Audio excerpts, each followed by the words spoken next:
Hey everybody, welcome back. We are on the Monstabear server, and I'm pretty sure that you guys have seen this little thing before. That was the starting point of our first episode, episode 0.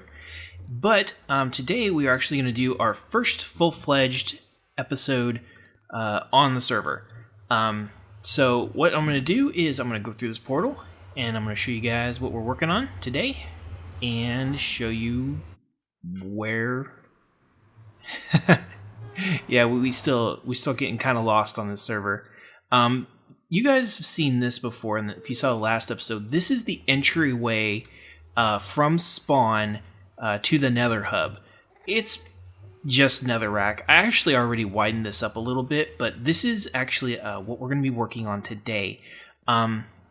We want to thank the guys for having us over and being so nice. And we wanted to give them a little present. So the project that we're going to be doing today is we're going to be reworking this entryway with some of the new materials. We're going to be using quartz for the floor, for the walls, and we're going to do the floors and ceilings in something. I'm not sure what, but we're going to use something. So that's going to be our little gift to everyone, and there's nobody on right now. So hopefully we will be able to get it done before they realize what we did, and it'll be sort of a surprise. So that's that. Oops, actually I should probably show you guys this before we go head on through our portal. But that's what we're going to be working on today, and we have actually chosen our little home in the Nether hub.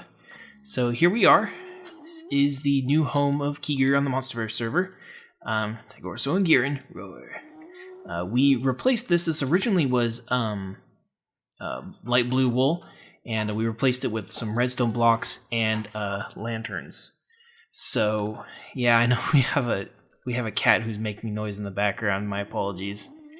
But we dug this tunnel out, and we have a little nifty little place that we've got going so far. So here's our portal with our little portal room. Everything looks super fancy. So we're going through this portal, and we come out into an ocean biome. We are way up here in the sky. There is nothing else around except for little tiny island that is currently the home of Kigercraft on the Monstabear server. So here we are. We spruced it up with some trees, and we've got a mine shaft going. We've got some moo-moos, beds, and a little tiny wheat farm. A to-do board. We've got some,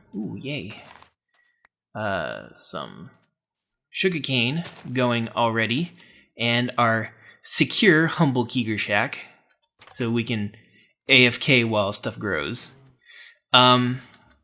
We've got not a lot, but we're doing pretty good. We've got an anvil and, some of these awesome furnaces here. We've already found diamonds. We've got almost 2 stacks of redstone blocks so far. We've got lapis. We've got iron. We've got lots of stuff going on. So we are pretty happy with how things are going so far. So this is pretty much all there is down here right now. It's just a couple beds and some cows and a mine shaft, and that's about it. What we're going to be doing is we're going to be building off of that platform right there. And I'm not going to let you guys in on too much yet, but this is going to be probably at least the bottom of what I've got planned. So you guys will see that grow over time. But for now, we're going to take a quick break. We are going to go exploring through the Nether, and we're going to try and locate some new Nether generation that has some awesome quartz in it. So we are going to take a quick break, and when we find one, which will probably be several hours from now, I know I said that, I'm repeating myself, we'll be back. So hold on to your hats. Alright guys, we finally made it back. It's been about, 2 hours or so. we were quite not lost, but overwhelmed by how much quartz we found. It was quite a bit. So we've walked away with all of this this much quartz. We've got a stack and a quarter of just quartz crystals, and then we have, a ton of quartz blocks that we're going to use. So I think we had a pretty good haul. Turned out pretty well. There wasn't much danger. As you can see, I don't remember how many levels I had when I left. I think I only had 1, but I now have 56. So, yeah, we dug up a lot of quartz. And it was just like, on the way back, it was like, oh my, does the quartz never end? So yeah, there was a lot.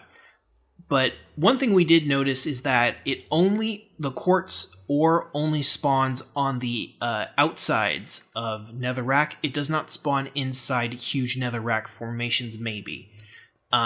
We haven't really confirmed it. It's just something that we kind of noticed, because we would cut into huge chunks of netherrack, and there wouldn't be any in there. So we're kind of thinking it only spawns on the surface, maybe. So, yeah, we tried, and it was just nothing.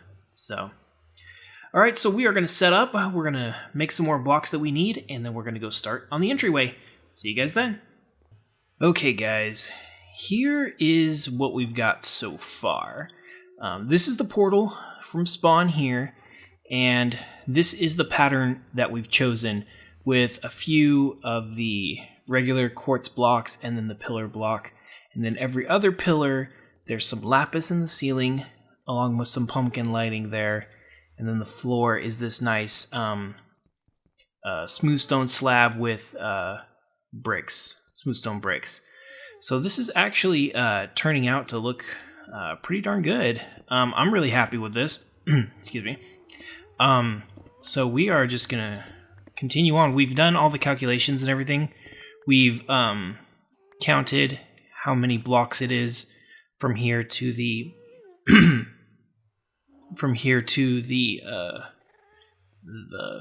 Nether hub, and we should have enough of everything. I had to cook up a ton of smooth stone. Like, oh, geez, really? This is one of the problems that we've been having, is we're running across people's tracks, and we're having to break and repair them so that we can get this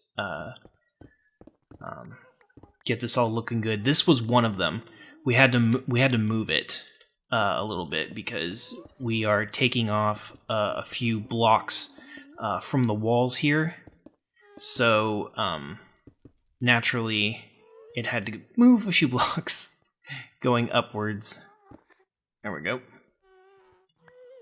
Yeah, we're sorry, whoever's track that may be. We're not entirely sure. But we're really sorry about moving your track. It works though. It may not be pretty like you may like it, but oh geez, yeah, that's bothersome.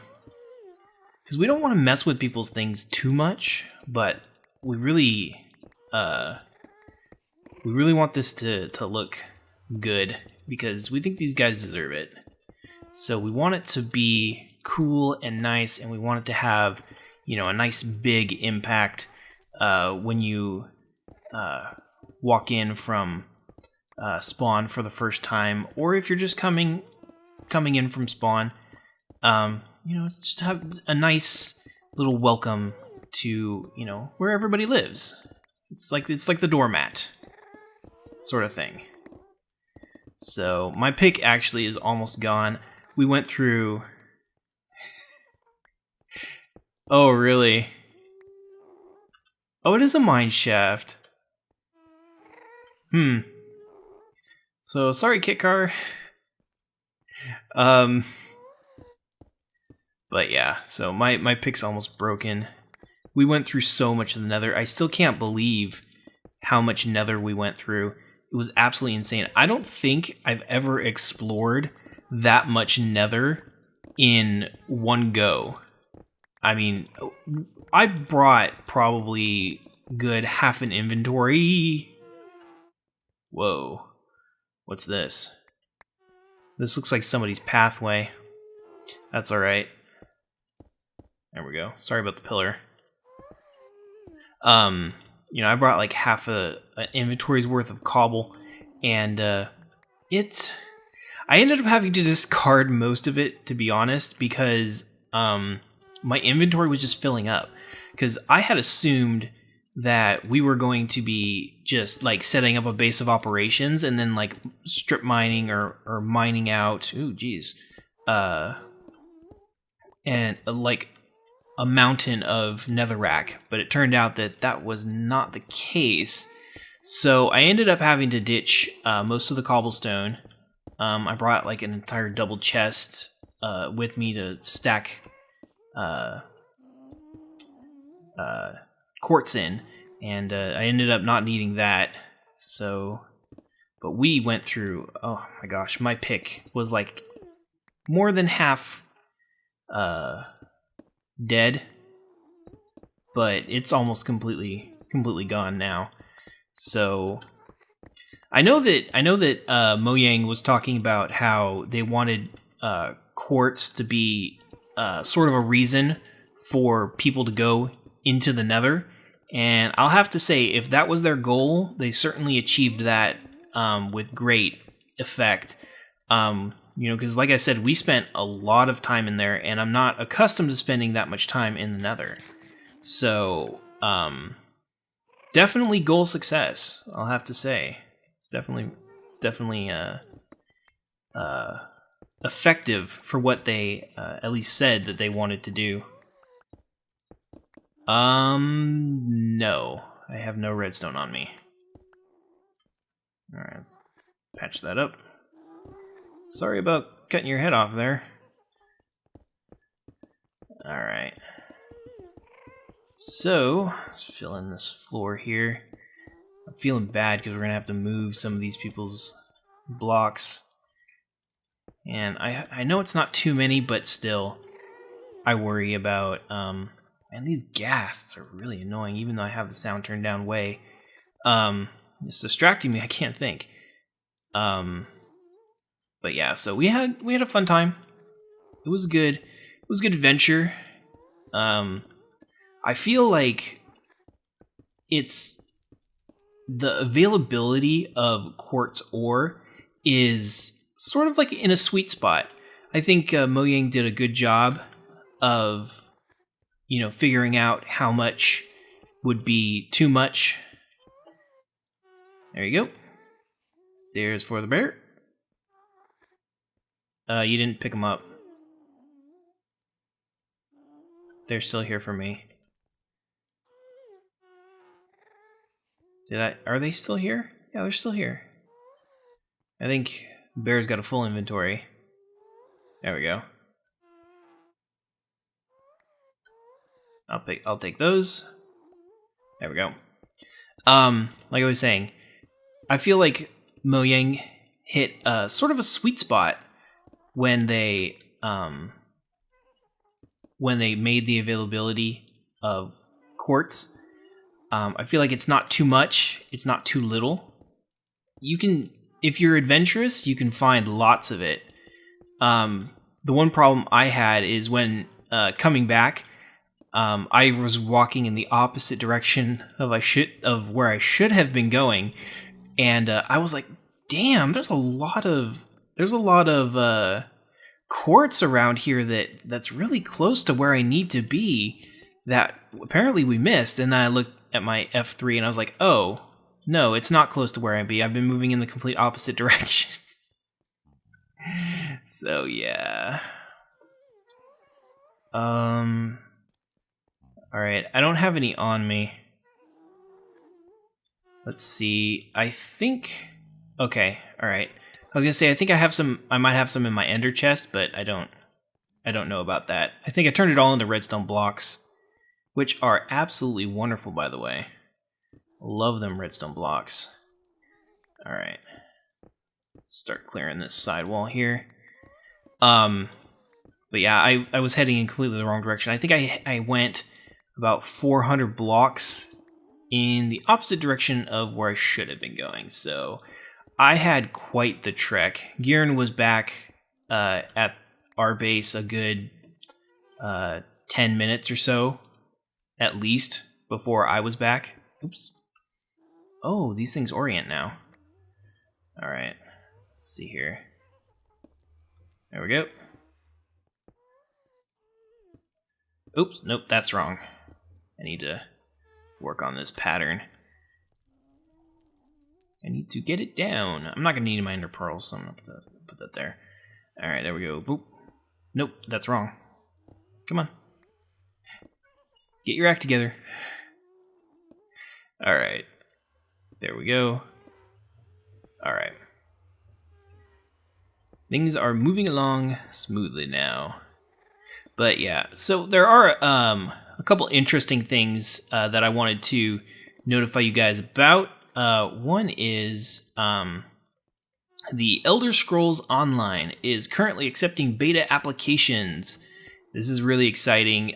This is probably the only MMO in quite some time, and you guys have heard me talk about this before, but this is the only one that I've actually cared about for a while. So I have submitted my beta application, and I know Panda has as well.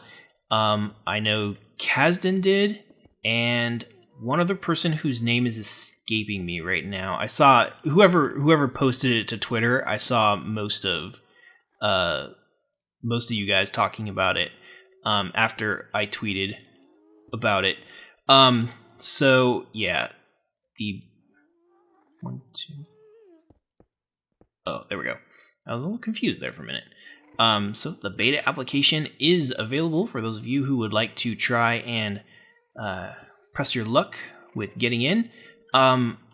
It's kind of cool because it's got a rating system. They're using a rating system based on your experience with MMOs and MMO testing. So I've never quite seen it. An application use a rating system like that to let you know how you're doing, which was actually very interesting. I didn't place as high as I thought I would, but I think I made up for it in the open comments section, where they just allow you to write whatever you want. So I was rated above average, which was very nice. But you know, just try your hand at it anyways. I mean, they usually beta tests will take just about anyone, especially when open beta comes. And a lot of times it's priority based. So the sooner you get in, the sooner you will be able to get in on something like the open beta. So that's definitely a plus.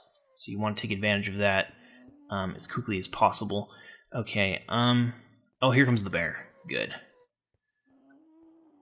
All right. I'm out of quartz blocks. Yay, quartz blocks. Awesome. All right. So, yeah, like I was saying, definitely want to get in on that as soon as possible. But otherwise, it's a pretty standard MMO application. They ask you, what your MMO testing history is, what MMOs you played. I actually filled in probably about 90% of the beta testing field, because I have actually beta tested so many MMOs. In fact, I've beta tested so many of them, I've plain forgotten some of them, because I usually, once I beta test, I usually don't end up playing afterwards, because not because I've formed an opinion, but because I have an idea about what should be changed, and being in on a beta really lets you in on the development process, so you know how reliable the developers are going to be, what their philosophy is. And most of the time, I haven't really taken to heart any of the MMOs, just because it's the developers disappoint me very greatly with the way that they approach their game and, you know, future updates and overall competence in the field. So, oh geez, my pick just broke. Got a bunch of bad kitties tonight. All right, let me go see if I can find a pickaxe here. Oops, nope, that's the wrong way. Actually, you know what? Here, let me just go ahead and do this while I'm here. Yeah, I will. I'm going to fill in this top part here. But yeah, so I encourage everyone to go ahead and get the Elder Scrolls beta application filled out.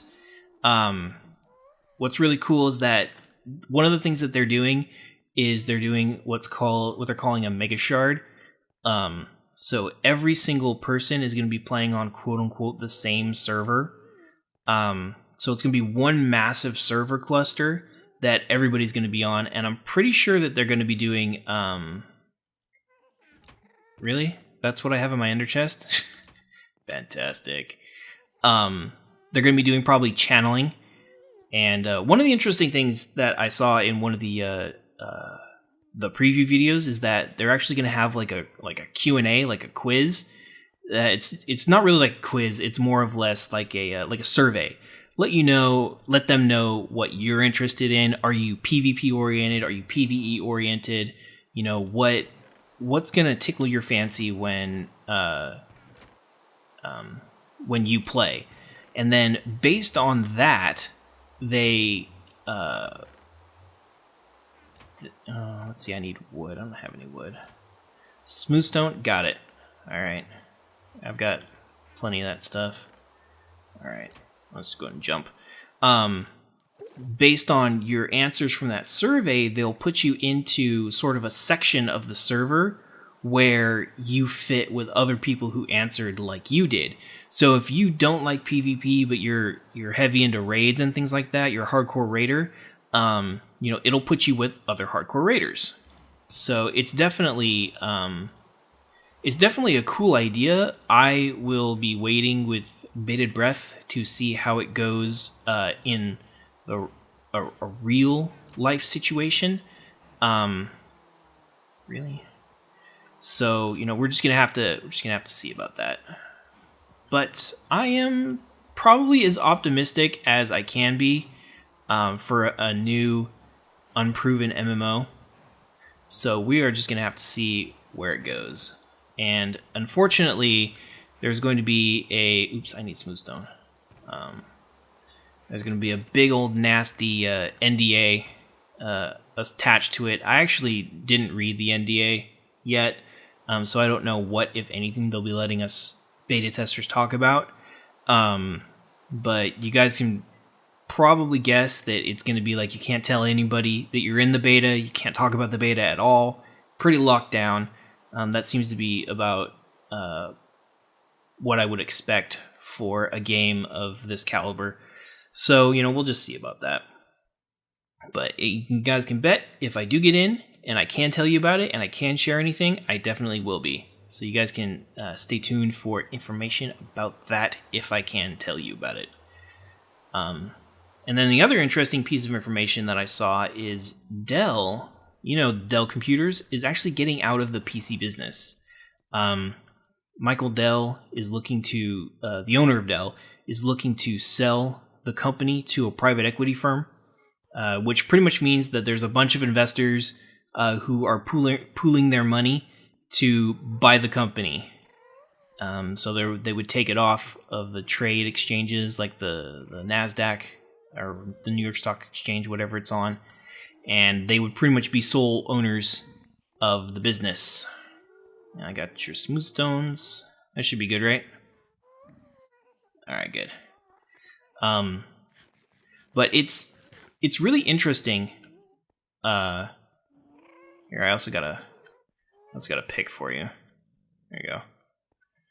It's really interesting because Dell has been one of the biggest volume sellers and has been for many years. So I attribute this to probably the falling profits in the PC market. You don't make a lot of money building and selling computers these days.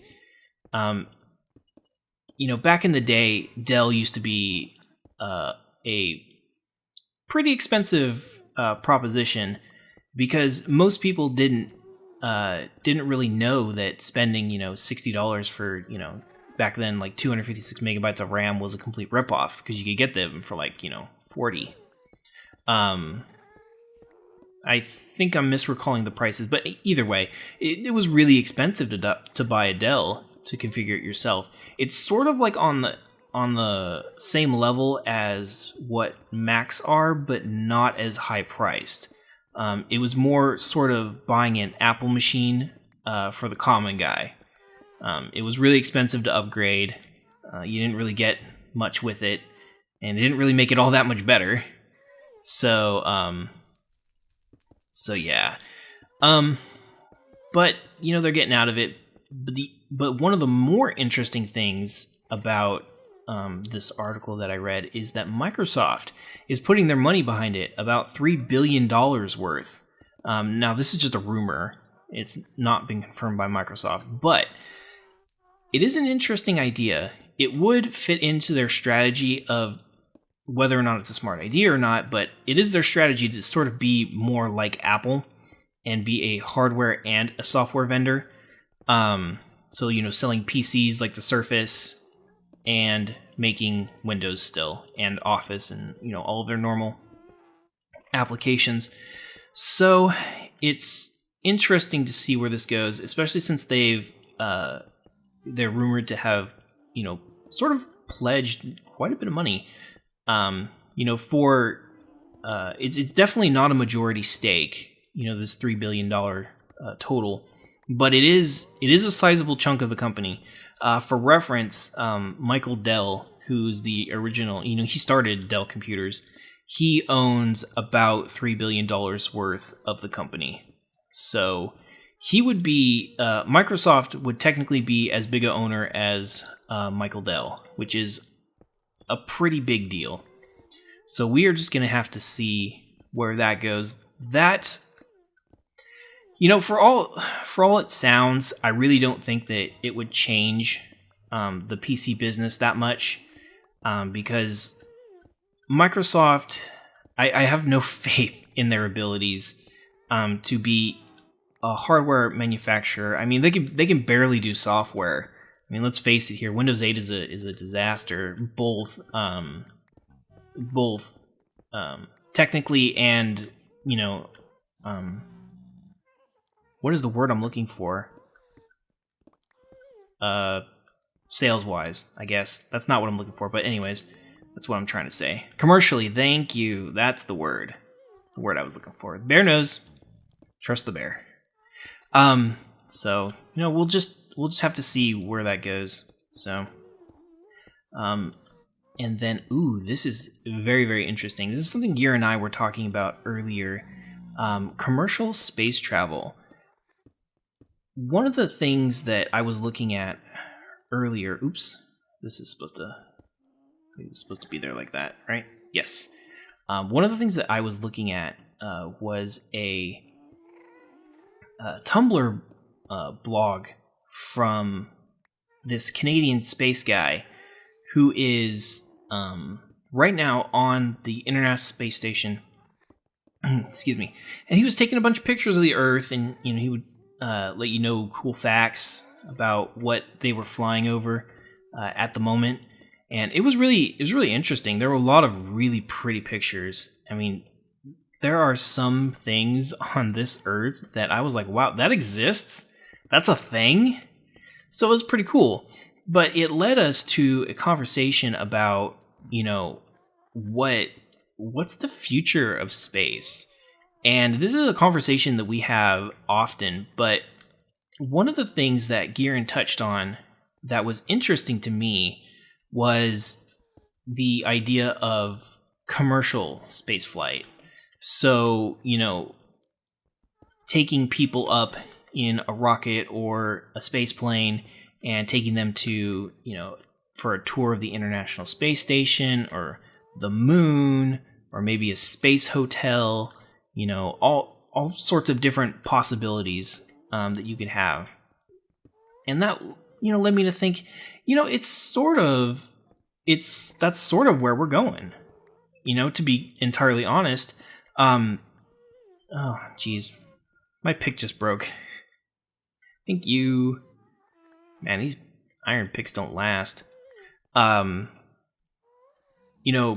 with the whole commercialization of space, with SpaceX and their Dragon and, private companies starting to get into space travel, it's looking like a consumer future is in the cards for space, which I personally am really excited about, to be honest. I mean, I would love to go to space. Space is sort of like a childhood dream for me. I personally would pay any amount of money to go up and be safely returned. And that's one of the things that I thought was really interesting was right now with the SpaceX, with the Dragon, and how they're, NASA's sort of given them these little missions that they've been doing pretty well at accomplishing. It's sort of like the Wright brothers, way back, in the early 1900s. They are pioneering space travel. And, back in the early days of flight, I mean, flight was, not very practical. You could only go short distances. It wasn't very much like it is today. I'll put it that way. It's not like it is today. But in 50 years from now, I mean, think about what aircraft travel was 50 years ago. It's not that much different from what we know of air travel today. Is very modern, I should say. So maybe in, 20 years, 30 years, maybe we'll have a commercial space flight company. I mean, Virgin, the company Virgin, is already trying such a thing. They have their space plane, I can't remember what it's called. It has a name, but it's supposed to be a space plane for consumers, to safely get people to and from space and Earth. And there's also other things that, that's a smart idea, upside down stairs. I've also got more of the smooth stone here, so we can do that as well. But it's just, there's so many cool things that we could possibly do, and it really pains me because a lot of people don't seem to have. Oh geez, that was, whoa man. Oh geez, gassed. All right, there we go. Whoa.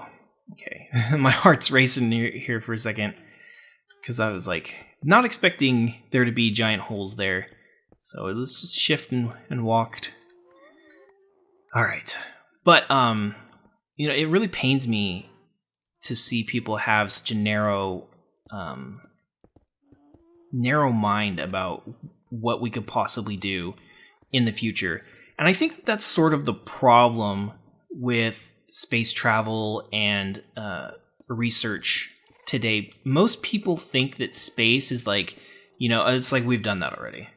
We put a guy on the moon, and that's sort of the only thing that there was to do.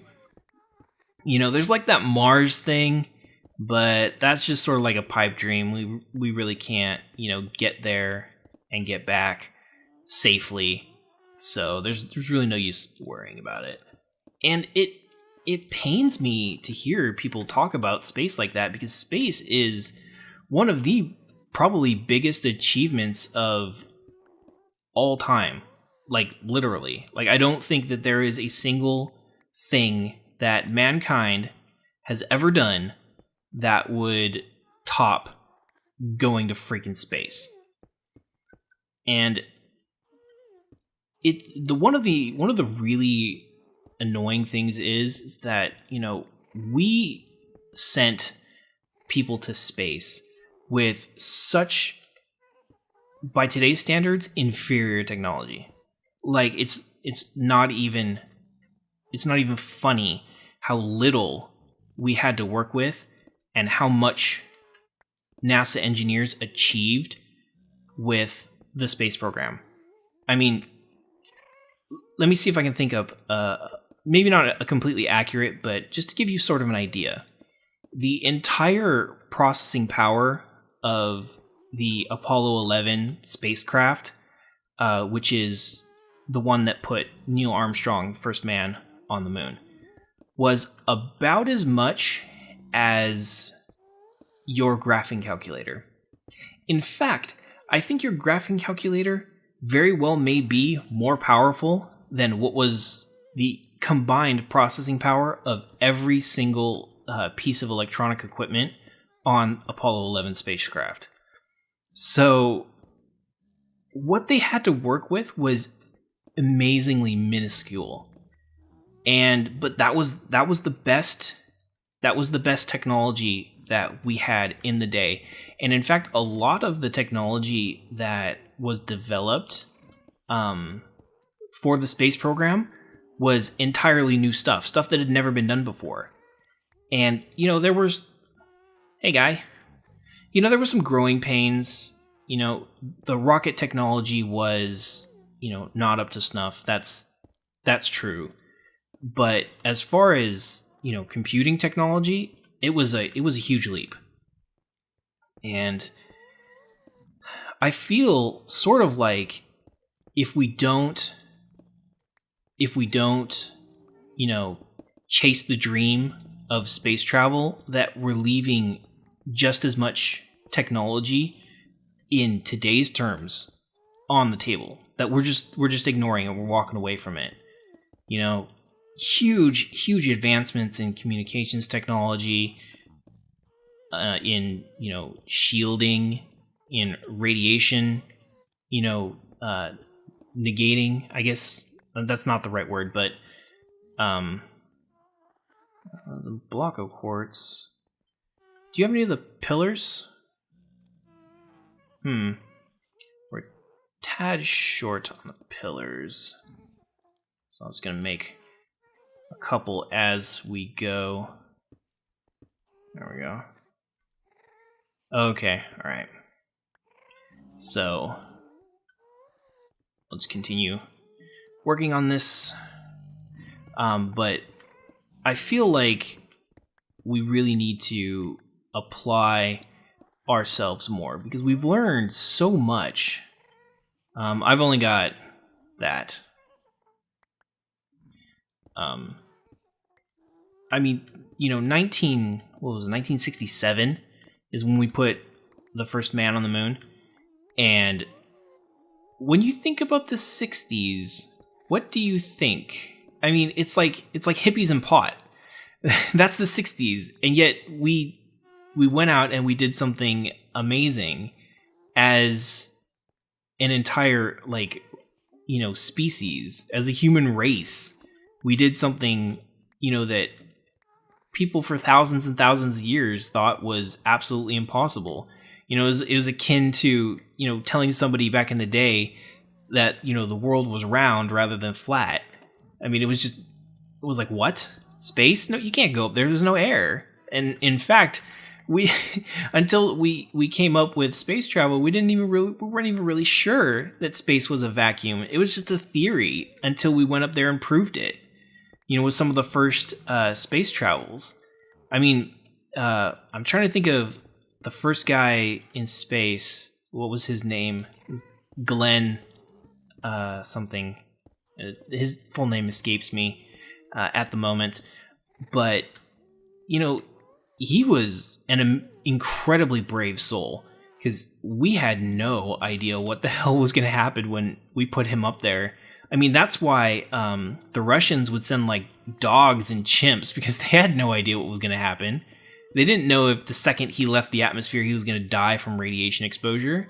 So it was sort of like this huge mystery. It was, you know, there be dragons here on an old map.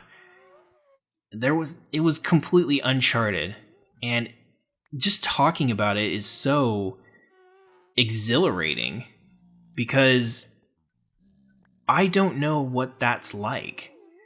I don't really know what kind of world it would be like to have something like that be so unknown, to have, you know, people going in and trying to solve this mystery of space and not knowing if they could come back. You know, I guess really the closest thing would be sort of a one-way trip to Mars. I guess that would be like the only thing that would be even close to having that much mystery. So it's something I want to feel. You know, I want to feel that excitement, you know, to have what it's like to have the entire world gathered around a television set, watching this guy risk his life doing something we have no idea what's going to happen. So I just think that it would be great for humankind for us to achieve something great like that again. So, I don't know. I guess I'm a little bit of a romantic as far as space is concerned. I mean, I would really like for it to be me. Oh, good, I didn't break any redstone. You know, but sadly, I will probably never get the chance to go into space. I would love to, but I just don't think that within my lifetime having space travel is going to be feasible, based on how everything just goes now. Alright, I need to go make another pick. See, I think I checked this already, right? Yeah, no, there ain't nothing there. If space travel were going to be available in my lifetime, I would think that we would have to start studying it hard, and we would need to raise an entire generation of people who are educated in engineering, you know, astrophysics, and so many other things that, quite honestly, nobody puts a value on these days. A lot of these are considered incredibly difficult subjects to study, and they are, rightfully so. And nobody really wants to take that sort of hard stuff. And the people that do... Oh, geez, I just hit a cow.